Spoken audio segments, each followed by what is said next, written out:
മുൻപ് പനമ്പള്ളി നഗറിൽ അടഞ്ഞുകിടന്ന വീട് കുത്തിത്തുറന്ന് 1 ലക്ഷം രൂപ കവർച്ച നടത്തിയ കേസിൽ പോലീസ് ഇരുവരെയും തിരയുകയായിരുന്നു.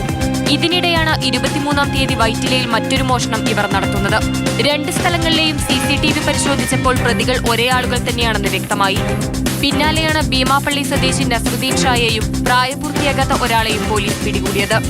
നോർത്ത് സ്റ്റേഷൻ പരിസരത്തെ ലോഡ്ജിൽ നിന്നാണ് ഇവർ വലയിലായത്. അടഞ്ഞുകിടക്കുന്ന വീട് തിരഞ്ഞുപിടിച്ച് മോഷണം നടത്തുന്നതാണ് ഇവരുടെ രീതി. കേരളത്തിലെ വിവിധ ജില്ലകളിൽ നസറുദ്ദീൻ ഷാക്കെതിരെ മോഷണ കേസുകൾ ഉൾപ്പെടെയുണ്ട്. പ്രായപൂർത്തിയാകാത്തയാൾ വയനാട് സ്വദേശിയാണ്.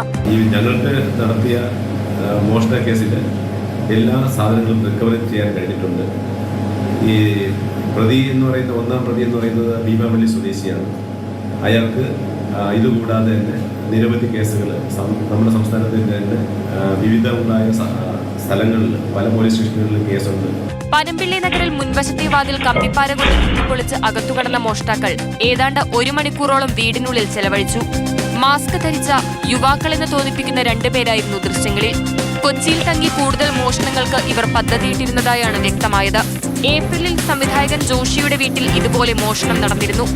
1.5 കോടി രൂപയുടെ ആഭരണങ്ങളുമായി കടന്ന ബീഹാർ റോബിൻഹുഡ് എന്നറിയപ്പെടുന്ന മുഹമ്മദ് ഇർഫാനെ കർണാടക പോലീസിന്റെ സഹായത്തോടെയാണ് കൊച്ചി പോലീസ് പിടികൂടിയത്.